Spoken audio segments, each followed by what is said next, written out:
So the big question is this: how do small business owners like us grow our leadership, develop our teams, and scale our business in a way that allows us to get our products and services out to the world, yet still remain profitable? That is the question, and this podcast will give you the answers. I'm Bradley Hamner, and this is the Club Capital Leadership Podcast.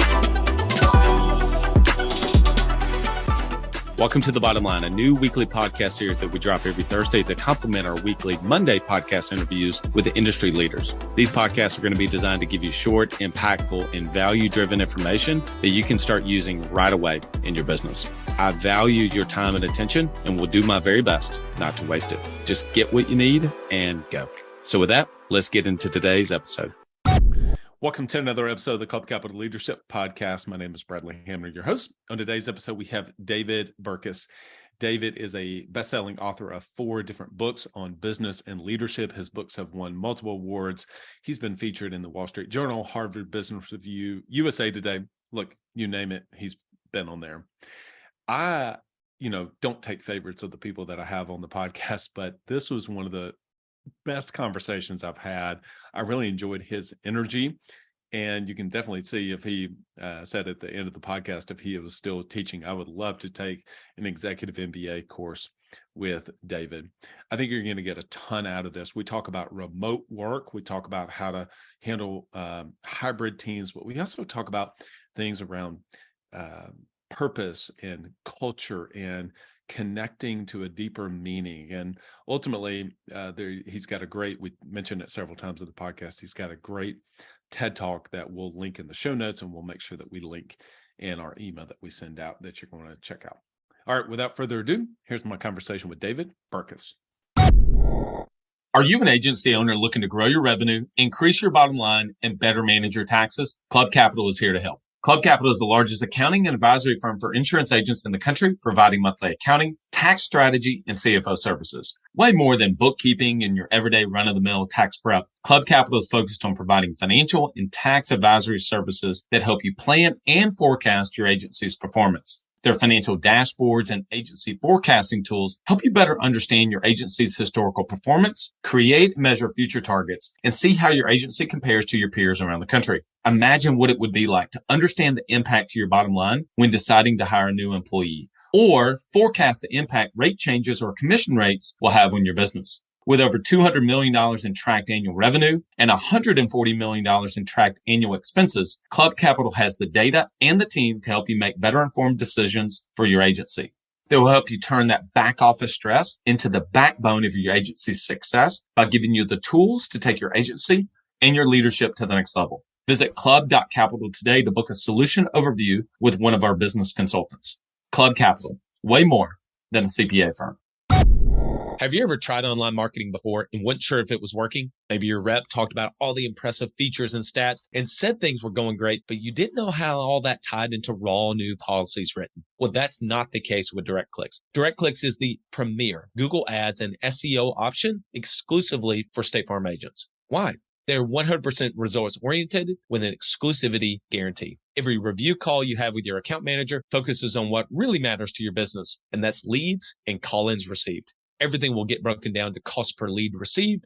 By investing with DirectClicks, you're going to free up time and energy to focus on what's most important in your agency and doing what it is you do best. This will be the best investment you make for your team by spending confidently and scaling your agency today with exclusive online marketing partner, DirectClicks. Visit us at directclicksinc.com. David Burkus, welcome to the Club Capital Leadership Podcast. Oh, well, thank you so much for having me. We are really excited to have you. As I was sharing before we hit record, I came across your book in a Barnes & Noble, and I had actually recently heard, not long ago, one of your TED Talks, and we're going to dive into both of those. But before we get into all of that, we always start with background and origin story. So why don't you just kind of take people back a little bit around along your journey and kind of how you got to where you are today? Oh, man, how far back do you want to go, right?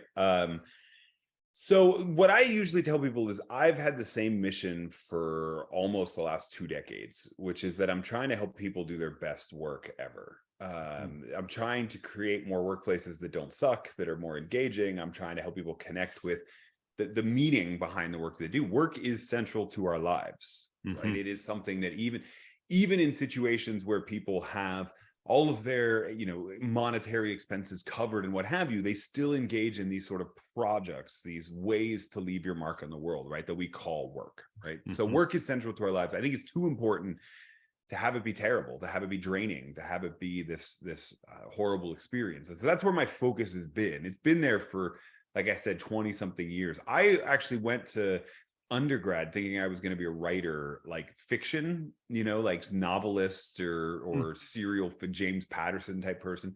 But it was there that I found the people that were doing some of the early science writing in and around social science, and really was fascinated by that. And I was like, this is every bit as good storytelling, but it actually helps people. And you can actually sort of, tap into some, I mean, obviously a good novel helps people on the beach, right? And a bad one helps them fall asleep. But like these types of books actually really help people. Yes. So I went to graduate school for organizational psychology. I was married. I still am married, but at the time married to a medical student. So when I got done with my master's, I got bored. So I just rolled that over into a PhD program to continue to go on study dates with her, basically, as she went throughout all of medical school. Somewhere along the line, it took a really interesting turn because I started adjuncting classes. Eventually, that turned into an offer to come full time at a business school here in Tulsa. And so I was a business school professor for basically right up until COVID, for almost a decade. But what happened during COVID is essentially a lot of the work that I had done on previous books I'd written while I was at the university, including crazy ideas like people who have to get work done without any office to go to.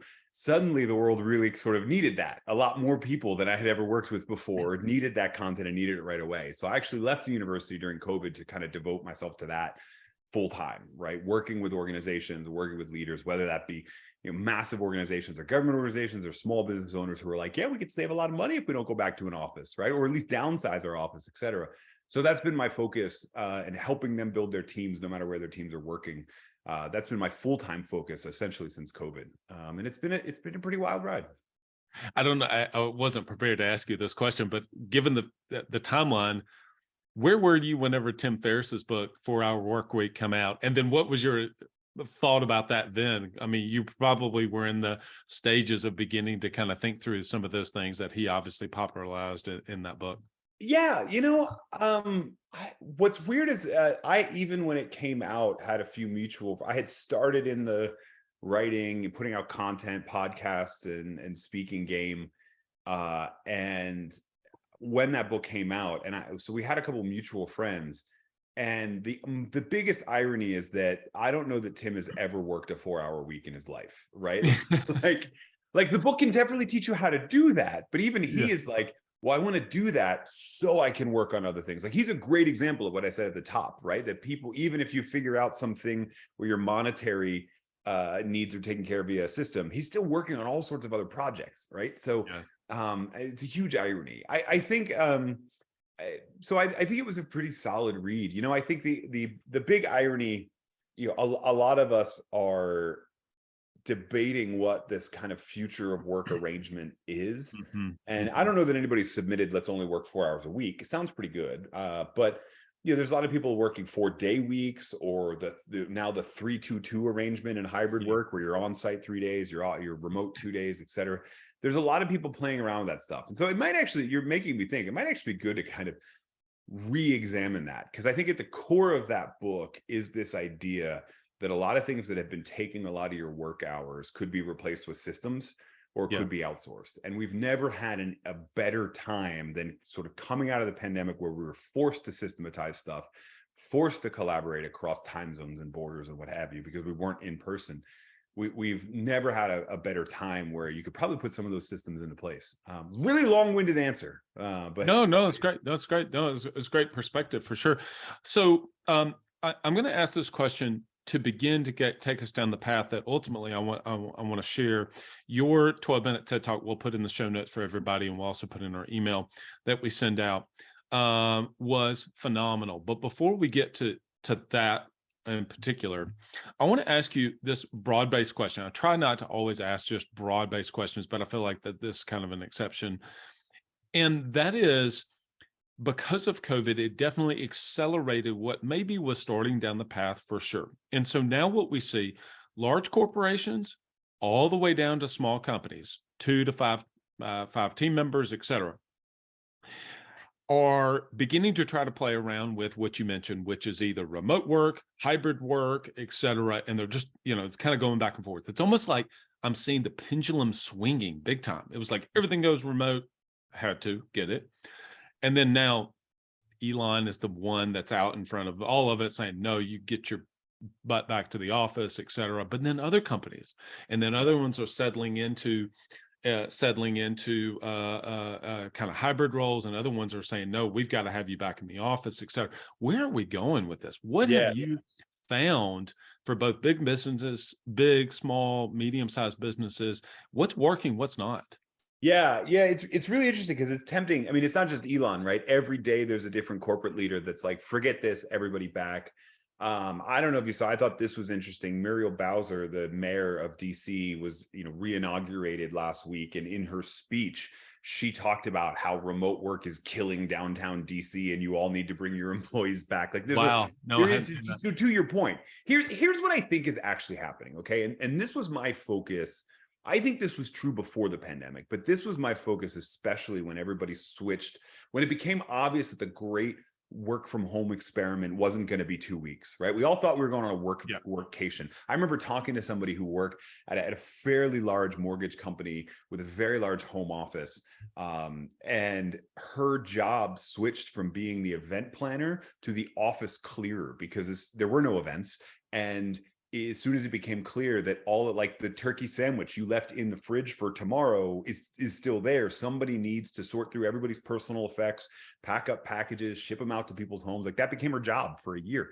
Wow. Anyway, what I think happened, as soon as it became obvious that this was going to last for a while, people needed to switch their thinking about culture. That was all the questions I was getting asked. Like, I mean, the first question I was getting asked is, when are we going back? And then when people stopped wanting the answer to that question, that was the new question. What do I do to our culture? There's this myth that just having people in the office creates these serendipitous collisions that create groundbreaking innovations. And that's actually much more myth than it is fact. There's not a lot of evidence for that actually happening, right?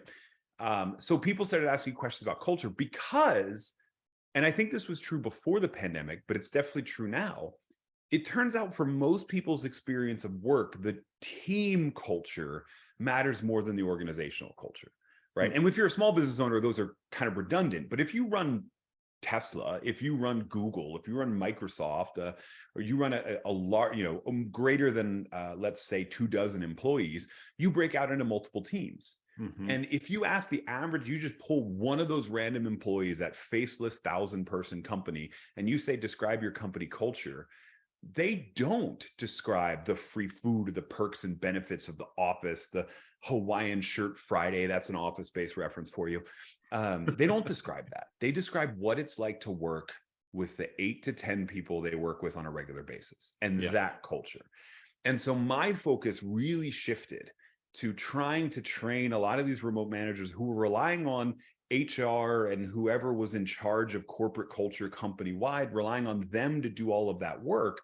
Now they're in charge of shaping the culture of their team, right? And a lot of them are frustrated at that. A lot of them are struggling with that. A lot of them are realizing that when team culture matters more than corporate culture, you can't excuse crappy managers. You can't assume presence equals productivity, all of this stuff. And so I think there's a lot of people who are in leadership roles who are saying, okay, this isn't working, everybody back. And what they're actually saying is, I don't know how to build a culture in my organization unless people are in person, where I can offer them little perks and all of the normal stuff we thought prior to 2020 made for a company's culture, right? And now that we're removing that, and the other thing we're learning is that, like, those were all actually tricks anyway. Like Google's free food and free dry cleaning, whatever, it was all actually a trick to get you to stay at the office longer and work harder anyway. Sure. So it makes it matter even more. But there's a lot of leaders that are like, I don't know how to do this. I give up. Therefore, I'm going to force everyone back. Now, here's the problem. Most people will come back. Most will come back. But the other thing the pandemic taught people is that top talent needs organizations less than organizations need top talent, right? Mm-hmm. Every company, every business, large or small, needs top performing talent in order to move the goalpost. Where some research suggests that your top performers are 10x more valuable, more productive than your kind of mediocre or lower performers, right? And And I'm an optimist. I wish everybody could be a high performer, but it's not true, right? So let's level with that. So those high performers, we know they want flexibility. It's not actually about working from home. It's about the autonomy that comes from deciding where I'm going to do which jobs, right? And they're not going to stand for, hey, everybody back all of the time. So we get these headlines from all of these, usually CEOs or what have you that are saying everybody back. But most of the leaders I'm working with now are trying to navigate that dance. We want everybody back, but we know people actually want autonomy. So we have to figure out where it's all going to shake out. Now, if I had to bet, I would say it shakes out to people spending about 20 to 40% of their time working somewhere other than the office. That doesn't mean at home, but this idea, and some companies it's going to be different days, some companies it's going to be different hours, but this idea that giving people autonomy over their schedule it means you're never going to see them again isn't simply true. Most of the orgs I'm working with, it settles down to about 2 days or so away from the office, if you want to do it that way.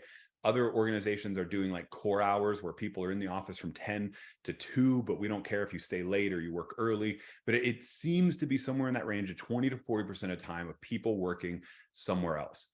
I think that's a fair trade-off for giving top performers the autonomy they need. They know what environment is conducive to them doing their best work, and I'm in favor of giving it to them, right? Absolutely. And then there's also a lot of variance. You might have your low performers who think they're great at performing from the office that you've got to have that difficult conversation with and go, no, actually, I want you closer to 20% away than 40% away. One of the biggest things that I heard you just mention there is at the beginning, you said leaders have not figured out how to ultimately run an organization in this type of environment. We're basically learning it real time, experimenting, testing, and saying, well, did that work? Did engagement go up? Which is going to lead me to where I'm going to go next, which is like what actually then connects top talent. They have autonomy. Yes, I can work from the coffee shop on these days, and other days I do have meetings in the office. Okay, that makes sense, right? I get that. I appreciate the flexibility, the autonomy to get to choose. I'm a night owl. I would rather work at 8 p.m. to midnight. Okay, great. We're going to allow you to do that. But one of the things that really just spoke to me so much is around your TED Talk. And so can you just kind of give people the rough overlay of that? And I'll share kind of some anecdotes about some things that really related to me. And I guess maybe one of the better places to start is just the overall story of KPMG and their campaign that they had, which was We Shape History. And I tell you, as I was listening to your story on the TED Talk, I thought, oh, well, that's the thing. They totally did that. And that's what changed. And then you go on and tell the story, and I don't want to steal your thunder on that. Yeah. I mean, what I love about KPMG's story is it comes in two parts. And the first part is what lots of organizations do and then stop, right? So KPMG, if you don't know, they're a big four accounting firm, also consult. When did it happen that all of the accountants are also management consultants? But anyway, they were a big four accounting firm. They were actually, in terms of employee experience, the worst one to work for. Their engagement numbers were low. They were the least ranked on like great places to work lists and all that among the accounting firms. And when that happens, so this goes back to that idea of company culture and senior level attempts to control things, right? The default reaction was, okay, perks, pay increases, right? Let's give them more flexibility. This is all pre-pandemic, by the way. This is like 2014. What can we do, right? What can we do at a senior level to improve it across the whole firm? Those things move the needle a little bit, but it levels off. So then they engage in this, for lack of a better term, corporate propaganda, which is what a lot of organizations do. And they create this internal marketing campaign called the We Shape History campaign. And the way the We Shape History campaign works is the idea was they wanted people who were asked, oh, what do you do for KPMG? They wanted people to answer We Shape History. So they collected all these stories from the company's near 100-year history. And there's some really cool stories, right? Like KPMG was in charge of the logistics of the Lend-Lease Act, which is how the Americans joined with the Allies at first during World War II. They talked about how KPMG certified the election of Nelson Mandela in South Africa in 1994, right? So first Black president Really, really cool stuff. KPMG was involved in a lot of the recovery and logistics and insurance contracts and all of that sort of stuff with the $8 billion recovery fund after the tragedy of 9/11, right? So they start putting these together. They make videos, they hang posters, they do all this sort of stuff. And like any other corporate propaganda campaign, it gets people excited for a little bit. It gets the people who make the campaign internally, they submit to like the marketing award shows and they get their little trophy, right? And everybody's happy for a month or so. What they did next, and was part of the plan, what they did next, I think was really cool and took it to a level that is what makes it actually work. They flipped it and they put it to individual people and individual teams. And they launched this thing they called the 10,000 Stories Challenge, which was, you've heard how we've shaped history in the past.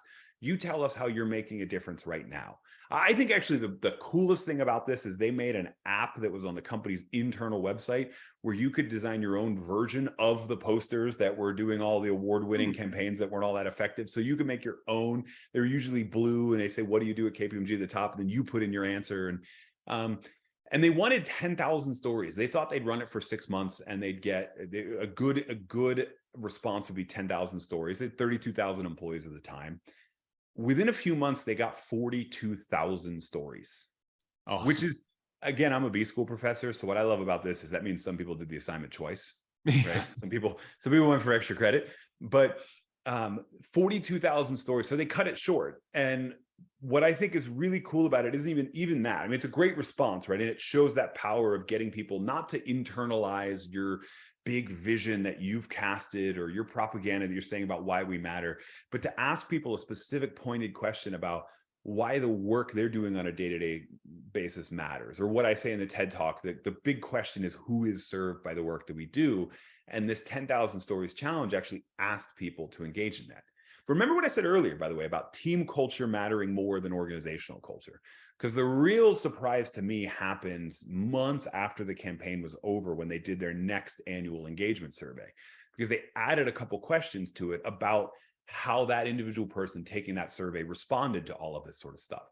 And so they added a question that was, does your manager talk about purpose on a regular basis? And then they could split all of the engagement data between people who were on teams that actually like internalized 10,000 Stories Challenge, actually had the conversation, and people whose manager like sent an email once and like, here's a cool app, check it out if you want to, right? There are massive differences, right? Like a 30-point difference in the people who are on the purpose side saying, I believe the work that I do at KPMG is important. A doubling of the number of people that say, I rarely think about looking for another job, right? It's almost across the board, either 25, 30, or 40% gaps in all of the different metrics of engagement between people whose manager, in other words, whose team is thinking about the work that we do, and people who are on a team that doesn't think about that. That part has nothing to do with corporate, right? You could try and plan everything KPMG did, but you'll probably get the same result, which is the individual managers who internalized it and said, I'm going to use this tool to engage my team. They saw a massive impact. These people, more of the same, right? And so I think the lesson for large organizations, the lesson is train at every level those individual managers to talk about purpose. For a small business owner, the lesson is like, don't get so busy in doing everything you're doing to not take the time to share that with your people every once in a while, right? To absolutely zoom back out and go, here's who we serve, right? Like I know from doing the research on this podcast, you do a lot of work. I mean, a lot of the listeners, a lot of your clients are insurance agents, right? Which is funny because we can get so focused on the sales side of it. I closed this idea. I did this much in premium. I mean, there's a like the dream conference to go to for insurance agents is all about how much premium you write. Yeah. And actually, when people call their agent, it's when horrible things in their life happen. House burns down, car crashes, etc. And you get the opportunity to be there for that. How often when it's all over, do you pause and go back to your team and go, you know what, we just managed to make it easier. This person just went through all of this in their life. And because we were there, because we wrote this policy a couple years ago and forgot about it, their life is going a lot smoother now than it would be if we weren't there. Like you have that opportunity on a regular basis, but we get so focused on the operations of the sales side and all that sort of stuff that we forget to do it. Ambition is the first step towards success. It's time to level up your agency. And Coach P Consulting will help you do just that by using the same strategies he used to sell over 700 life insurance policies in 2021 alone. Now, this is not your regular one and done type coaching. You'll get personalized coaching 2 days a week, every week of the month, and you'll get a live look behind the scenes of his team training and an office that's performing at the highest level. There's a reason Coach P Consulting is the fastest growing coaching company for insurance agency owners in the country. Coach P will train your team alongside his own and show you the exact steps they're taking to achieve Chairman Circle, exotic travel, and multi-line presence club, and be one of the few agents to be selected to have a third office. So whether your goal is to be at the top of your local market or amongst the best in the country, this training will give you the strategies and the tactics to get there. For just $250 a month, you'll get high-level coaching each week from someone who is already getting it done at that level, and his strategies work, and it's time to put them to work for you. Sign up at CoachPConsulting.com and get your first full month for free when you mention the Club Capital Leadership Podcast. I have mentioned on here quite a bit the different titles that a lot of business owners will wear. And it's like, okay, you're CEO, Chief Everything Officer, which means you have to wear the COO hat, CSO, CMO, like keep on going if you're a small business owner. And I'd always said CSO, well, refer to Chief Sales Officer, but you actually have talked about like wearing the hat of being the Chief Storytelling Officer, which is basically what you're saying is to gather the stories of the people that you've served, the impact that you've been able to make, not about maybe if in an insurance example, how much money you saved them. Like that's not going to get anybody fired up about that, but down to really have you curated the stories to be able to share with your team on an ongoing basis because everybody has them.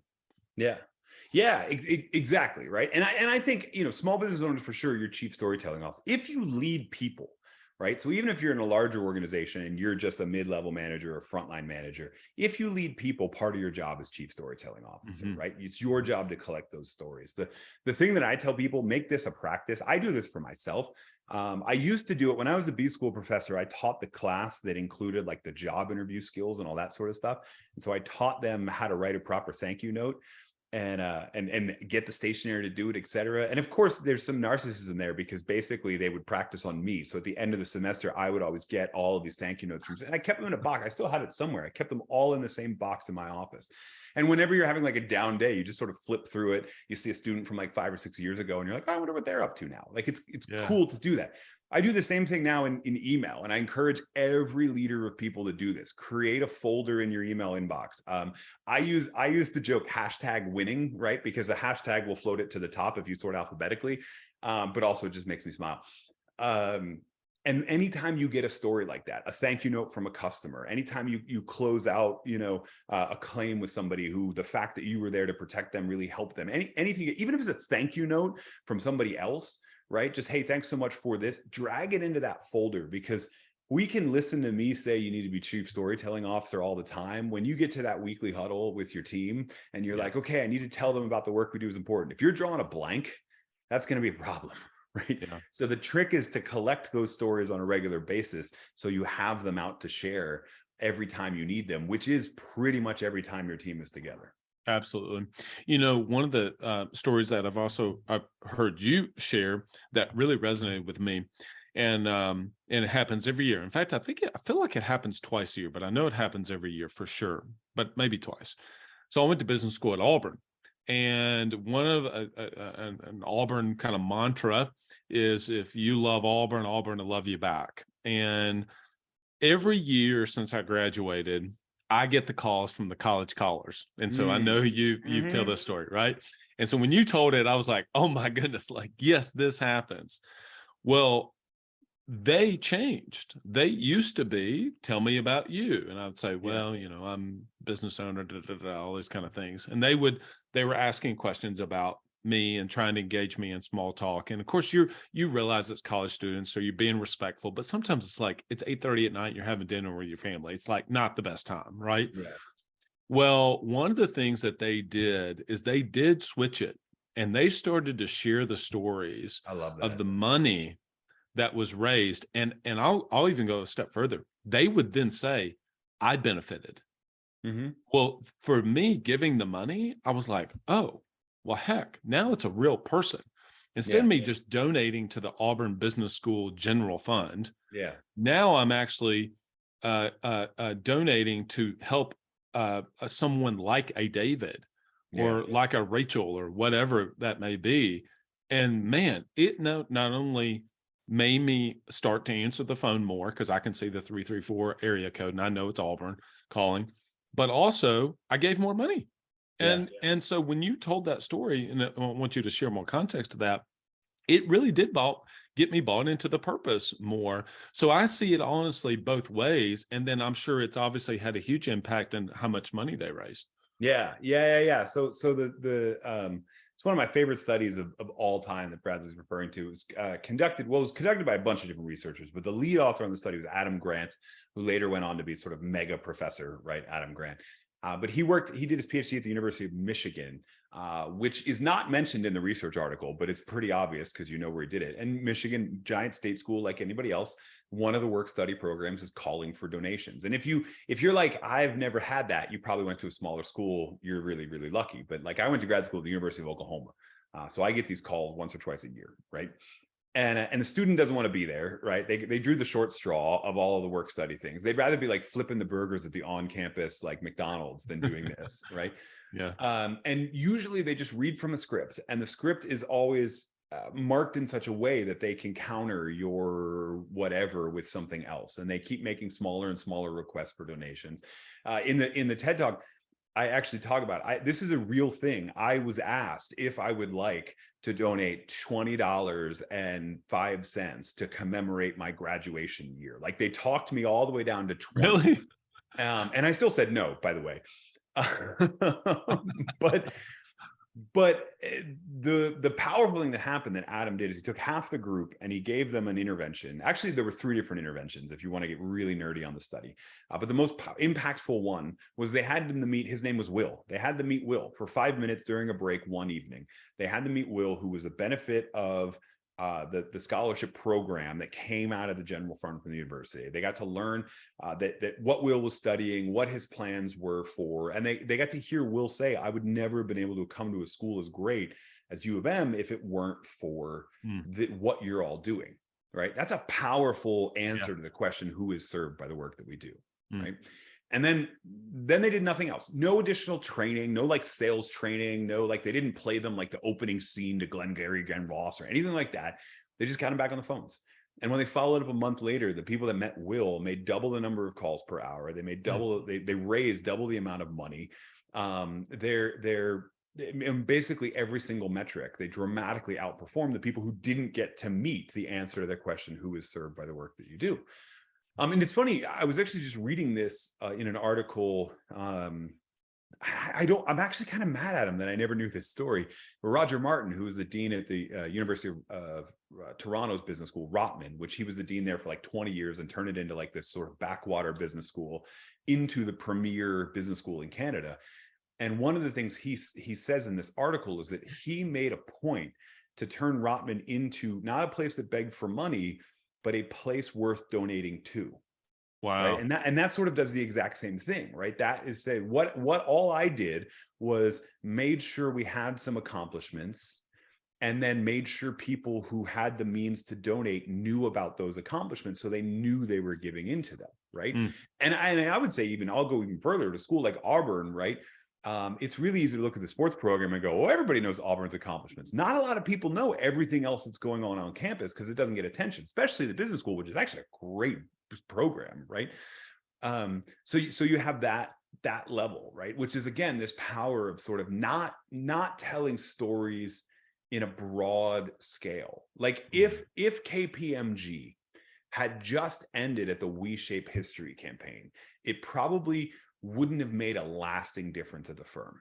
Yeah. Right? It would have moved the needle for a couple months because everybody remembers it, and then everything settles back, because that's not a who. Like what we want are specific stories about specific people whose life is made better by the work that we do.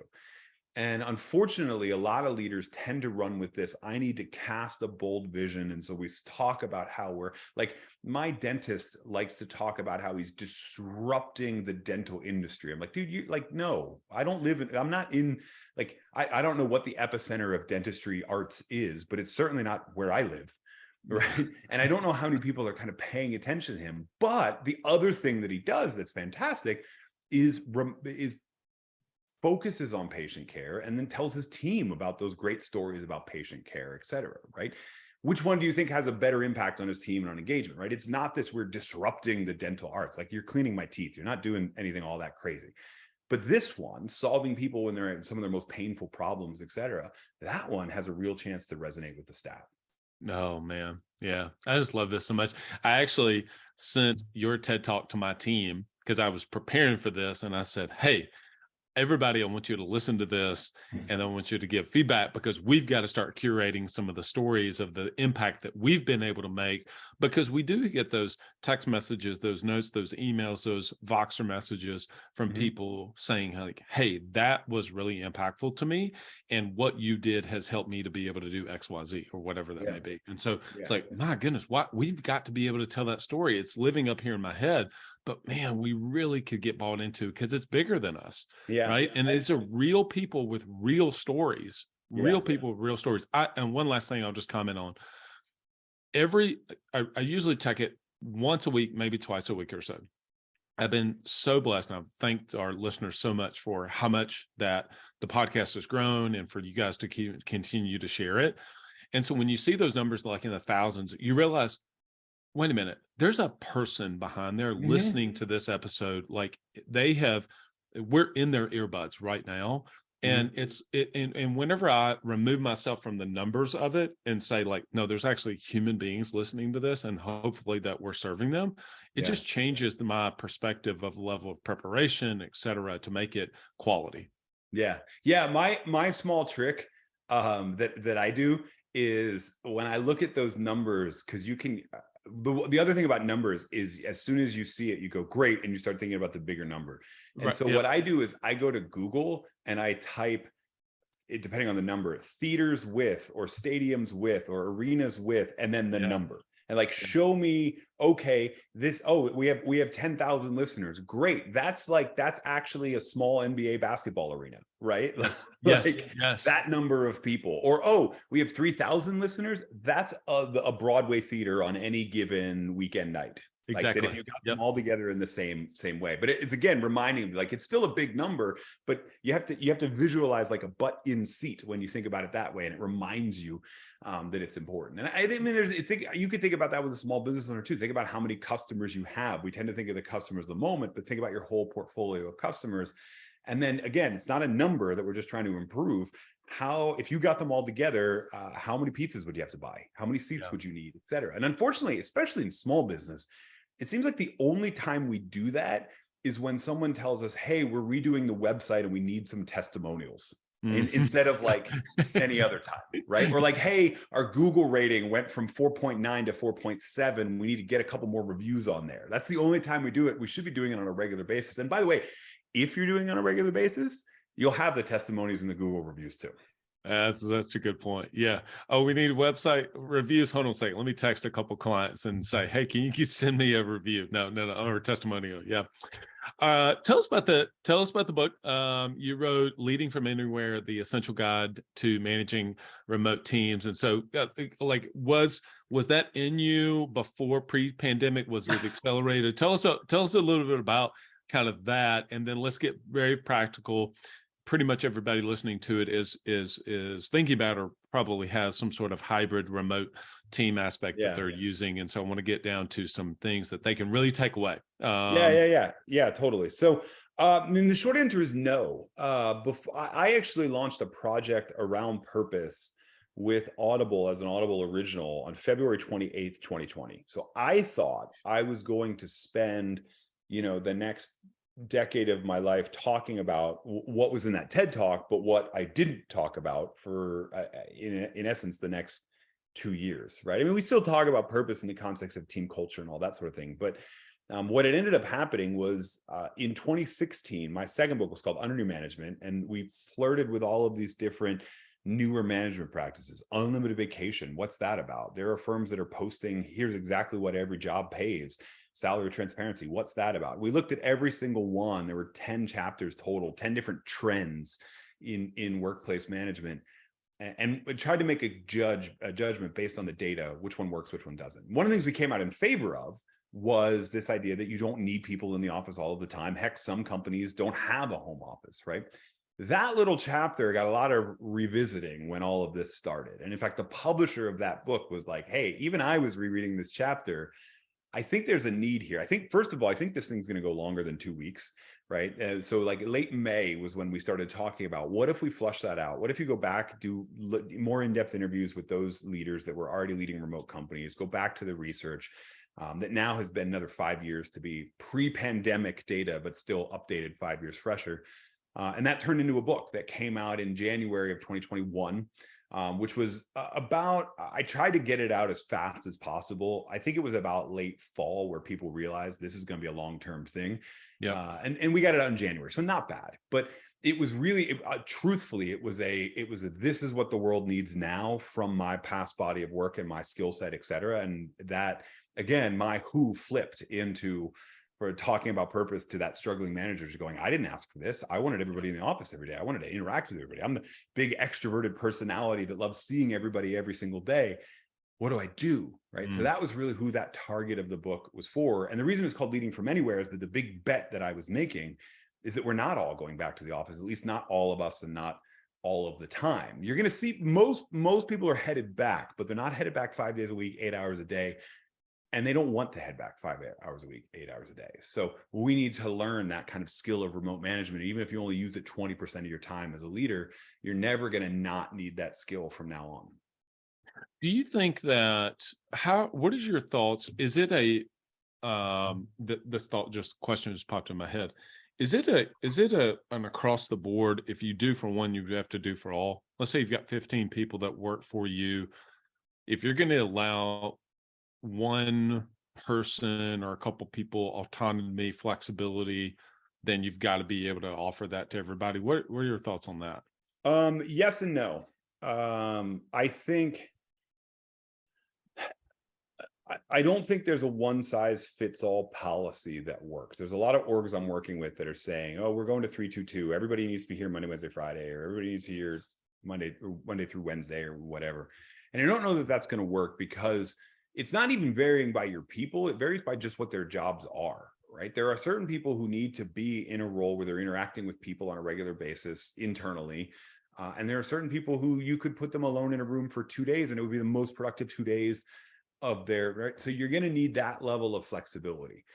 So I think there's a variance there. I think everybody gets some, right? But you can have that conversation with individual people on how much is useful for them.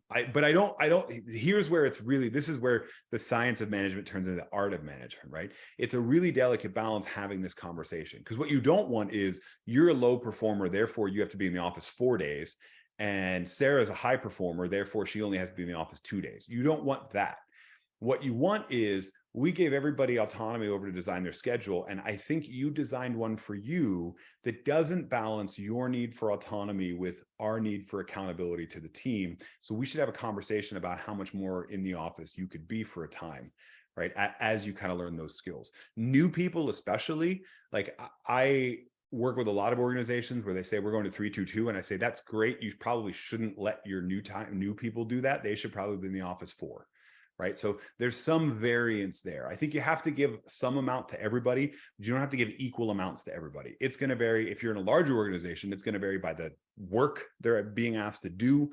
Right. But then even in one team or in a small business, it's going to vary by how well people are intrinsically motivated, how well they can work autonomously as themselves. You know, there's some people that really do need to be around people to remember to work. They'd end up watching reruns of Friends on Netflix the entire day. And then there's other people that if you left them alone undistracted, it's their best day ever. So in terms of productivity. So this is where it turns into that art of knowing your people.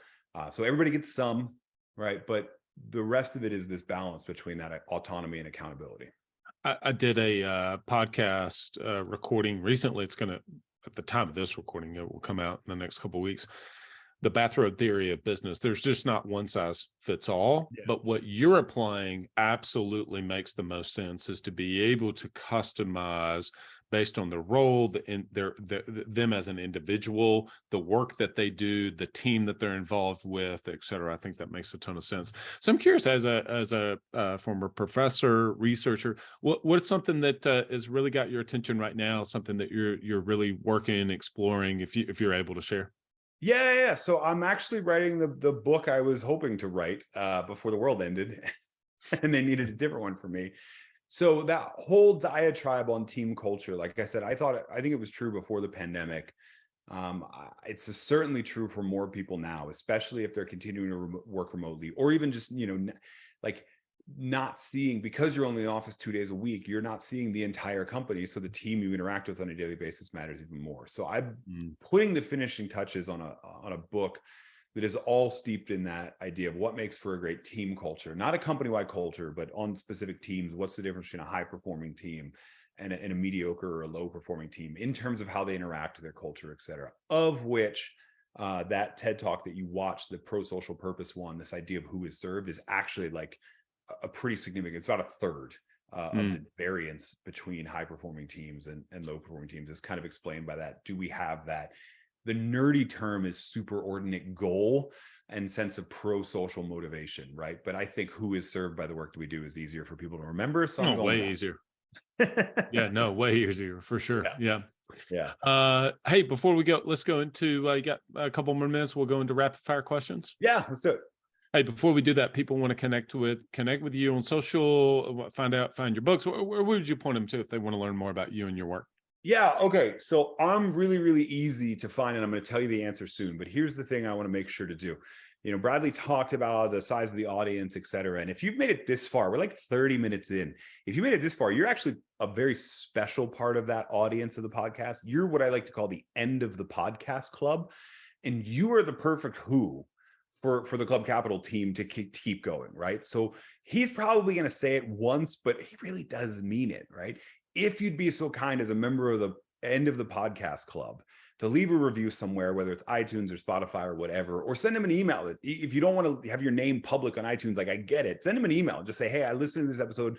It was so great. It's helped me this way. Send him that so he's got that who for his own folder. So do that. And then if you want to type davidburkus.com into your search bar, if you want to type David Burkus and leave off the .com, you'll still find me. I have a very weird last name. To my knowledge, there's only one other David Burkus in the world, and he's like a 20-something-year-old Hungarian filmmaker. So it's pretty easy to tell which one of us is which. Yeah, you're awesome. That's awesome, man. That's so great. I've never had that done. I'm 200 episodes in. Nobody's ever done that. You are the man. You're getting a thank you note from me too. Okay. So you can have one in yours. That's awesome. All right. Let's go rapid fire questions real quick. All right. Last book that you read. The last book that I read, let's see. I just finished reading a book called Die with Zero, which is about sort of retirement planning, thinking about the end of your life. And essentially the idea is, obviously don't die with exactly zero, so you're not in the poorhouse, but you can actually oversave for retirement. And what you're actually doing is depriving yourselves of memories that you could have earlier. So that was a really, really kind of a mind-bending. I grew up in like the Dave Ramsey school of personal finance, where you eat rice and beans and you save up as much. And the idea that like, actually you can go a little too far on that. And you should be thinking about life enjoyment once you know your bases are covered was a really interesting thing for me. Totally unrelated to what I do normally. But it was a real sort of mind bender on that. And then I just started, I'm like 2 pages in to my buddy Dan Martell's book, Buy Back Your Time, which is all about what you can't outsource and what you can, and that you can outsource a lot more than you think. And the benefit of that is your time. The reason I bring that up is they're essentially the same book, right? They're both about this idea that time is a depleting resource that you really need to take seriously. Yeah, Dan's awesome. He is a great SaaS guy. Think about creating a SaaS company. I have not picked up his book yet. I don't know Dan personally at all, but I've been in some circles with him, and he's a really incredible entrepreneur. So I'm gonna pick up his book. Okay. Speaking of, so what is a book you recommend other than yours? We love yours. So everybody, please pick up David's books. They're fantastic. I'm going to read Under New Management because honestly, I haven't yet. And I love that title. Okay. So it's really good. But what's a book you recommend the most to other small business owners? So I'm struggling to think of one specific to small business owners. I'll tell you that. Oh, The just book I businesses. recommend more, the book I recommend to most leaders is this thin little book from Roger Martin called The Opposable Mind. And it's essentially a series of interviews. I already mentioned him once in the podcast, which is funny. It's a series of interviews he did as dean at Rotman of CEOs and other entrepreneurs and that sort of stuff. And the unifying trend he noticed from like breakout businesses was their ability to not have to choose between two equally viable options, right? We have this, it's like the Stephen Covey idea of like, not if then, but actually, or not either or, but actually both end, right? It's the sort of how we do that. How can you be both a low-cost carrier saving people money and also a niche provider to specific types of customers, et cetera? It's possible. Not every business does it, but a lot of them do. And so it's a book about how to have that mindset and how to kind of see how to fit those two seemingly opposable ideas together and how that shapes your positioning as a business. You have a favorite quote? The one that popped into my head just as you said, I probably have a ton. But I always find myself quoting this line from W. Edwards Deming. It was an early management thinker who said, "In God we trust, all others bring data." Because that's usually where when I get into arguments, usually where I go back when somebody says something and it sounds off to me. I'm like, okay, well, what's your source on that? Like, where's your data on that? Can I see it? And that's, again, that's my academic background. Love it. What's your, other than the obvious things like our cell phone, what's your favorite tech tool or app that you use on a regular basis? Tech tool or app that I use on a regular basis. Probably here, you know what, I'll tell you this, because we're sort of capturing video. It is my phone, but it's how I use my phone very, very specifically. I make myself, or sometimes use like a designer on Fiverr to make myself a different lock screen message every single year. So like 2 years ago, I stole it from a guy named Visualize Value, and it's a simple cross and it says hard choices, easy life, easy choices, hard life. This year it's an exponential curve, but the exponential curve spells the phrase just keep showing up, as in if you just keep showing up every day, the rest of it will take care of itself. So it is my phone, but it's how I use my phone. It probably makes my wife mad because I don't have like a picture of her or our kids on it. But I sort of decide at the beginning of the year, what's that message I really need to remind myself on a regular basis? And I put that on my phone. And you don't need to get fancy. The first year I did this, I wrote it on an index card, and then I took a picture of what I wrote on the index card, and that was the front of my phone for the rest of the year. Visualize Value is a phenomenal follow on social media. That's where I got the hard choices one from. Yeah. I've purchased some of his. I've got a couple pictures, like actual pictures framed, and a couple lock screens. I've got the kids on there now, but anyway, Jack Butcher, I think is his name. If I'm not mistaken. Yeah, that's a good one. That's a good one. See, I like that. That's good. That's good for the listening audience. Okay, you're on a plane, 10 hours. You can sit next to anyone, dead or alive. Who would you choose? Milton Hershey. Milton Hershey, awesome. Hershey Foods, right? A Hershey chocolate bar, etc. What a lot of people don't know about Milton was how much of he was a social entrepreneur before there was a term for that word. So Milton started a Hershey chocolate company. It was, you might know the story. It was his third venture. The other two had failed, etc.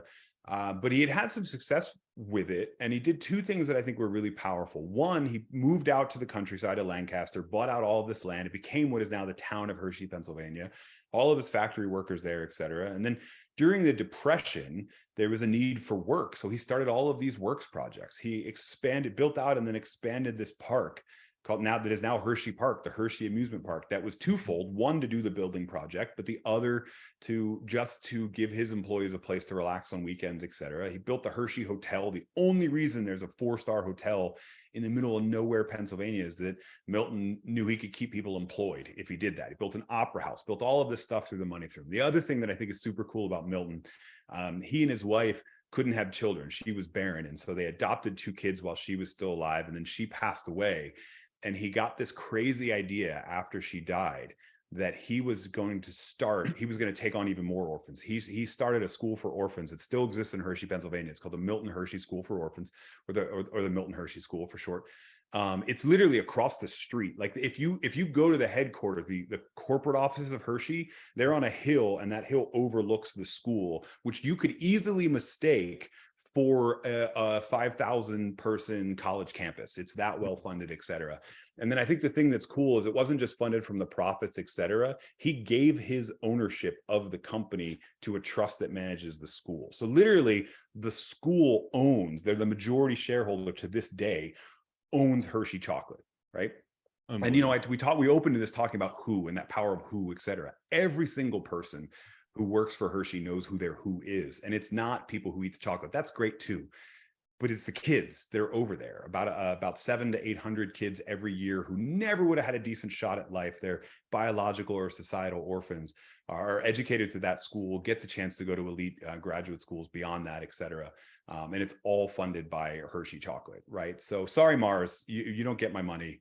My money goes to Hershey School. And I would love the chance to sit down and talk with Milton about, like, first of all, how did you pull that off in an age of like robber barons? How did you pull all that off? And then just other thoughts on how, because I know those stories, but I don't know what else he thought about how to run, keep a great culture, how to run a great organization, et cetera. It never got captured. He was, you know, just sort of kept to himself on all that stuff, didn't toot his own horn. So I'd love to know all those insights. What a great answer. Oh man, you're a good storyteller. I don't know. Maybe he takes his own advice. I don't know about that. Oh, thanks.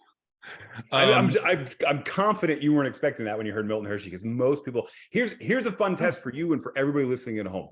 Go buy a Hershey chocolate bar and flip it over. And on the back, you'll hear about the Hershey School, but you never noticed it before. It was always there, but you never noticed it before. My son loves the actual Hershey's chocolate bars. I'm going to get one today before his basketball practice. He's going to love it. Okay. Yeah. He's going to think I'm best at him, but like, no, I'm actually doing research for the podcast, son. Yeah. Okay. All right. Last 3 questions. What do you love to do when you're not working? So I have 2 kind of athletic hobbies. So for the last 17 years, I've done this really esoteric martial art called Brazilian Jiu-Jitsu. If you follow the UFC or if you've ever watched MMA at somebody's house, when they're done boxing and they fall over and they start hugging until somebody goes unconscious, that's jiu-jitsu. It's a beautiful art. And then for the last year, because my wife made me get into something lower impact, she made me get into pickleball, and it's a surprisingly fun sport that doesn't require any athleticism at all compared to what I've been doing. So yeah. That is opposite end of the spectrum. Total opposite sides of the spectrum. No. Total opposite. Yeah. I'm curious about this, given the book that you wrote. What was the listen? I'm not minimizing this question to the effects of COVID-19 and the pandemic. Okay, so I'm not. But what was the best thing that came out of the pandemic for you personally? Other than obviously the writing of the book and the things that I've brought up, but what's something else maybe more meaningful to you that you really learned about yourself, or a good thing that came out of the pandemic? Yeah, we just kind of slowed down. So my wife is an ER doctor, right? And so she was on the front lines of all of it, and everything you'd expect about an ER doctor personality of like, got to maximize time in terms of productivity. But remembering that time spent with just each other, even if it's nothing, even if all of us are just sitting on a couch nowadays, not watching the same thing, but watching our 4 devices and talking to each other every once in a while, like that still counts, or going to take a walk or whatever. So sort of slowing down on that and being okay with days where we went, you know what? I don't think I left the house today except to get the mail. Like those days are okay. And a lot of achieving people, right? A lot of high performers. Well, I told you at the beginning that was going to be an awesome conversation. And so we were kind of that way. Really was. There's so many different things that really stand out to me. Right? There's two lessons. One, there was nothing else to do, so many different bullet points. But 2, when you're watching this conversation with David, the one that's going to stand out to me the most how limited that time is the intentionality. And so spend it wisely, which doesn't mean maximize your about connecting with your teams, spend it on the things you want to be spending it on. Not just a why or to a mission statement, and as important as it is connecting to, I love that, a vision, the direction last question. The company is going. What is also capital leadership really understanding? So what's the best piece of leadership advice you've ever received? That is something every single one of us as a business owner can do. If you're struggling really for what to do, think about what your least favorite boss ever would do in that situation, and go to the opposite. And you're gonna do the right thing 85% of the time. Charlie Munger How in would podcast thinking. actually Exactly. How would Lumberg handle this, that right? Like, how would bad Michael Scott handle this? That to me Okay, is I'm very going to do the transformative. opposite, and I'll obviously probably pick end up up with it. David's book. That's actually really good advice for sure. I love that. Dave, you're And awesome. kind of go I back would and love to what were take some of like the I'd things take that an they were executive seeing MBA back course then if you ever that went back know into you're gonna teaching. wanna pick up Okay, his that'd be book, great, man. connect with him You did Oh, awesome. well, thank social you. way. Thank you. This has Whenever been he fun. comes Thanks up for with his having next me. one, we'll certainly Enjoyed have him having back you. on I hope the to have you podcast. back on Thank in the you future to when you our write your next podcast book, sponsors okay? that allow All right, us to be sounds able to good. get great, incredible guests like David on Direct Clicks, Club Capital, Coach P Consulting, and Autopilot Recruiting. David, obviously, we spent a lot of time talking about the value, the importance of being able to have, top talent. I will refer to it often as an A player. So top talent, A player. And so sometimes you've got to go through an ongoing, not sometimes actually, you got to do it on a regular basis of constantly or consistently looking for some of those top talent. And so it's not just enough to do it over whenever we need somebody. And oftentimes, if you do need somebody, you're going to make mistakes along the way. Well, that is exactly where autopilot recruiting comes in, is that they're going to be recruiting for you on a regular basis. They're going to clean up all of your, the CRM for your team using Career Plug. They're going to use that. They're going to clean that up and put that into an actual system. We talk about systems and processes a ton on the podcast. We also talk about, he mentioned Dan Martell's book, Buy Back Your Time, which I've not read yet. But I probably need to get Dan on the podcast, as a matter of fact. But whenever you're buying back your time, one of the ways to do that is through the outsourcing of the recruiting. So go to Autopilot Recruiting, let them know that you heard about them on the Club Capital Leadership Podcast. We know many of you already use them. So let Alex and the team over there know that you heard about them again on the Club Capital Leadership Podcast. And then, of course, we have to be able to develop those people. It's not enough to just get A players and say, good luck. Go to town. You want to develop on a regular basis. And if you're an insurance agency owner, you want to know, be inspired, but also you want to get down in the weeds of the word tracks and the specific things that David and his team are using to be able to scale across 3 different agency locations and really kind of get a peek behind the scenes. And that's what you get whenever you join Coach P Consulting. So go to coachpconsulting.com. Let David know that you heard about him on the Club Capital Leadership Podcast, and that, and with that, he'll give you an entire month off. Also, got to manage the finances in the business. Go to Club Capital, book a no obligation demo with somebody on the sales team, and just kind of see if it's going to be the right fit for you. And they'll share with you some best practices and tips and things you can begin to do. And if you decide to move forward with them, make sure that obviously you tell them that you're a loyal listener to Club Capital Leadership Podcast. And finally, one of our longtime sponsor, Direct Clicks. You want to be able to get quality leads. They're going to take the time with you on a regular basis to learn about your business, let you know how well you are doing with your account, and making sure that your dollars are put to use, that you're absolutely getting the best bang for your buck for every dollar that you spend. You're not just checking the box of spending money just to spend money on marketing. You're actually getting a return off of that. They know the analytics. They work with hundreds of agents at this point.